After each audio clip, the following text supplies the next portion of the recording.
जी बोले। हाँ, सर जैसे कि मैंने कुछ वीडियोस देखे आप जो कि जैसे जो संत रामपाल जी महाराज से रिलेटेड जो आप वीडियो बना रहे हो ना, जैसे अभी कुछ बिग बुक स्टॉल के बारे में आप गए थे, एक दो वीडियो वायरल भी हुए आपके, मैंने देखा था। एक्चुअली मैं क्या इतना सोशल मीडिया पे हूँ नहीं, बाकी अभी आज फ्री हुआ था तो मैंने कुछ वीडियोस देखे आपके, तो उसमें क्या रखा आपने कुछ मतलब कुछ बता रहे थे उसके अंदर के माता के लिए कुछ गलत सलत रामपाल जी महाराज ने लिखा हुआ है ना बुक में। तो जैसे कि जो उनकी जो टीम है सब लोग आश्रम उन्होंने लिखा है कि नहीं ये कंफर्म नहीं है। नहीं, वो रामपाल जी महाराज ने जो आपने बोला था ना कि संत रामपाल जी महाराज ने ऐसा लिख रखा है माता नहीं नहीं, उन किताबों में ये लिखा है मगर उन्होंने ही लिखा है, ये कंफर्म नहीं है। नहीं, ये तो संत रामपाल जी महाराज जी, देखो मैं आपको बताऊं ना, तो जैसे जो संत रामपाल जी महाराज जी की बुक है, अब देखो वो तो 2014 से जेल में है, जैसे कुछ कारण जो भी जितने मुकदमे लगे जो भी हुआ वो जो भी हुआ ठीक है, पर जो संत रामपाल जी महाराज जी के ऊपर जो केस कुछ लगे वो तो पता ही आपको क्या लगे, पर जो आप आगे बात करिए, आगे बताइए। आगे जो आप बता रहे थे ना, तो वो लिखने वाले संत रामपाल जी महाराज जी उन्होंने ही लिखे थे। आपने ज्ञान गंगा पुस्तक पढ़ी है क्या? जी बिल्कुल पढ़ रखी है मैंने। उसमें लेखक का नाम क्या लिखा है? लेखक का नाम तो वो तो प्रिंट कबीर प्रिंटेड है। नहीं नहीं, लेखक कबीर प्रिंटर्स तो बात की बात है, वो तो प्रिंट करता है उसका नाम होता है, लेखक का नाम क्या लिखा है? देखो लेखक तो पर जो चलो जिसने भी लिखी आप बताओ कि भाई साहब आप अब ऐसी बातें कर रहे हैं, आपकी किताब है, आप ज्ञान गंगा किताब है, अब आप ही नहीं जानते हो तो फिर कैसे आप भक्त हो बताओ। सुनो सर मेरी बात सुनो सर, जैसे हाँ। चलो माना चलो वो रामपाल जी महाराज ने नहीं लिखी, ठीक है ना? किसने लिखी है बताइए तो, लेखक का नाम क्या है? लेखक संत रामपाल जी महाराज ने ही लिख रखी है उसको। उसमें लिखा है लेखक का नाम, वो नाम हमें बता दीजिए क्या लिखा है। देखो उसमें लिखने वाले संत रामपाल जी महाराज ही है। लिखने वाले भाई साहब ध्यान से सुनिए, मैं कह रहा हूँ उस किताब को किसने लिखा है, लिखने वाले।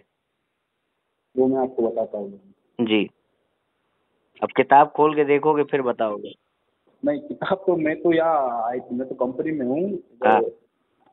किताब कहाँ लाएंगे, अगर कोई किताब नहीं, मैं देख रहा हूँ उसमें देख रहा हूँ, मैं देख के बताता हूँ आपको किसने लिखी है। हाँ। बट मैं आपको ये चलो मानो चलो किसी और ने लिखी होगी ठीक है, पर जो आपने जो वही तो मैं कह रहा हूँ कि उन्होंने लिखा है कि नहीं लिखा है वो कोई कंफर्म नहीं है। हाँ चलो चलो वो लिखा नहीं लिखा उन्होंने कंफर्म नहीं, पर नाम तो संत रामपाल जी महाराज पे आ रहा है ना उस बुक के, जो ज्ञान गंगा है, तो वो एक अलग बात है, मगर मेन बात ये है कि जो ये किताबें हैं इसमें ज्यादातर किताबों पे ऊपर ज्ञान गंगा पे लिखा हुआ है संत रामपाल जी के जो प्रवचन है उनको लिखा गया है। इसमें किसके द्वारा लिखा गया है ये नहीं लिखा है। वो संत जो रामपाल जी हैं, रामपाल है, उनके प्रवचन को संकलित किया है किसी ने। अब बात ये आती है, क्या रामपाल ने ऐसी कोई घोषणा की है कि मेरे प्रवचन को जो ये व्यक्ति संकलित करेगा ये किताब प्रमाणिक मानी जाएगी, ऐसी कोई घोषणा की है? अपना उत्तराधिकारी किसी को बनाया है?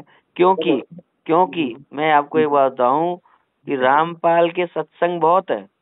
जी सर बिल्कुल है। तो फिर अभी मैं एक किताब छाप दूंगा तो आप मानोगे क्या उसे? पर मैं उसमें यही लिख दूंगा, रामपाल जी की फोटो लगा दूंगा और ऊपर लिख दूंगा रामपाल जी के सत्संगों का जो संकलन है वो है इसमें, तो मानोगे क्या? सर देखो मैं आपकी एक छोटी सी बात काटना चाहता हूँ, बुरा मत मान। देखो मैं भी एक सेना से रिलेटेड, मैं भी सेना में रह के आया, आर्मी में रह के आया, अभी मैं कुछ प्राइवेट जॉब कर रहा हूँ सिक्योरिटी के अंदर। तो मैं तो एक छोटी सी बात करना चाहता हूँ। देखो मैं भी एक भारत का नागरिक हूँ, भारत के सेना में रह के आया हुआ हूँ, ऐसी कोई दिक्कत नहीं। देखो मैं अपन संविधान के हिसाब से चलते, जो गलत है उस चीज को हम गलत ही ठहराएंगे, जो सच होगा तो उसको हम सच ही ठहराएंगे। देखो आप पॉइंट की बात करें तो ज्यादा अच्छा होगा, विषय से अलग बहुत ज्यादा लंबी बात ना करें। आपने जो अभी कई मेले में गए थे उधर आप वायरल हो रहा था, तो उसके बारे में जैसे आप बोल रहे थे ना कि जो सनातनी अगर रामपाल बहुत गलत लिखा है, अंट संट लिखा है, बहुत बुरा लिखा है।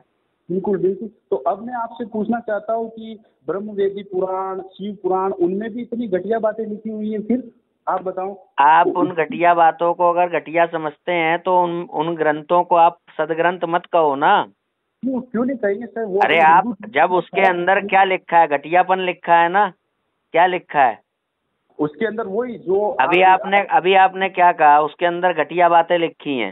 हाँ तो फिर बिल्कुल। ढोंग क्यों कह रहे हो कि हम जो है उसको पवित्र कहते हैं, हम सदग्रंथ कहते हैं उसे? बताओ, हाँ, तो ये ढोंग हुआ कि नहीं? जब वो अंदर घटिया बात लिखी है तो घटिया बोलो उसको। नहीं तो सुनो हाँ, आप अब दूसरी बात सुनो, दूसरी बात हाँ सुनो। एक बात हो गई, अब हाँ दूसरी बात सुनो। जी सर। फिलहाल रामपाल की पुस्तकों में भी वो घटिया बातें लिखी हैं, हाँ तो अगर इसका आप मतलब क्या मैं ये लिख दूं कि रामपाल जो है मास्टरबेशन करते हैं हाथों से? सर जो देखो, लिखा है, सुनो, जो लिखा है वही लिखूंगा ना। अगर जो नहीं लिखा है वो लिखूंगा तो आरोप लगेगा ना। आरोप तो अगर सुनो। अगर उसमें कोई ऐसी बात लिखी है जो आपके पल्ले नहीं पड़ रही, जो आपको घटिया दिख रही है, पहली बात उनका अर्थ है। मगर मैं कह रहा हूँ तुम्हें अगर घटिया दिख भी रही है तो एज इट इज जो वहां लिखा है वो लिखो ना। अपने मन से कुछ भी लिख दोगे क्या? सर सर सुनो, मेरी बात सुनो। आप चलो वो घटिया आपने बात नहीं, एक मिनट रुको। आपने कहा कि उसमें शिव पुराण में घटिया बातें लिखी हैं, आप एज इट इज वो उठाओ लिखो। आपने तो कैसे अपने मनगढ़ंत लिख दिया कि बलात्कार हुआ माता के साथ? नहीं, हाँ मैं बताइए। आपको ना सुनो। हाँ, वो जितना लिखा संत रामपाल जी नहीं, महाराज ने वो इसका मुझे आप रेफरेंस दे दोगे? दुर्गा माता के साथ के बलात्कार आप बोल रहे हो जो? कबीर कबीर सागर के अंदर में कबीर आपको सागर भाड़ में गया, हैं? भाड़ में गया कबीर सागर। क्यों क्यों हमारा पवित्र ग्रंथ नहीं है वो। जब पुराण और वेद की बात हो रही तुम अपना ग्रंथ क्यों लेके आ रहे हो कबीर सागर? सर वो बात नहीं है, वेद पुराण की बात तो सही है, पर आप बोल रहे हो कि कबीर सागर मतलब कबीर सागर अपना कबीर सागर, सुनो, कबीर सागर के लिए तुम्हारी ज्ञान गंगा पुस्तकों में ही लिखा हुआ है कि उसमें काल ने मिलावट कर दी। अब क्या करोगे? मैं कह रहा हूँ वो काल ने मिलावट कर दी, और बोलो। नहीं, काल ने मिलावट करी तो वहाँ पर 250 साल पहले अमर ग्रंथ साहिब सुच्चम वेद गरीबदास जी महाराज ने लिखे। उसमें भी मिलावट कही है, कबीर सागर में मिलावट, सब में मिलावट मानी है आपके रामपाल ने। और बोलो। सुनो, हाँ, आप मिलावट बोले तो फिर गीता भी काल ने देखो, बोली, इसमें भी मिलावट हो सकती वो तुम्हारे लिए काल है भाई। यही तो बात है ना, सिद्ध करो आकर के।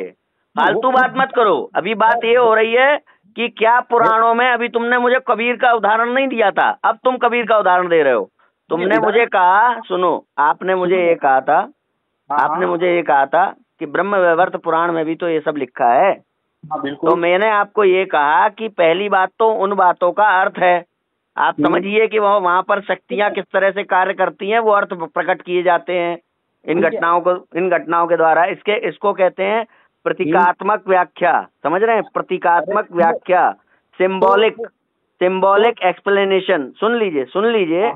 अब दूसरी बात, अगर वो प्रतीकात्मक व्याख्या आपको समझ में नहीं आ रही है और आपको कुछ बताना है तो वहां से एज इट इज जो वहां लिखा है वो लिखो।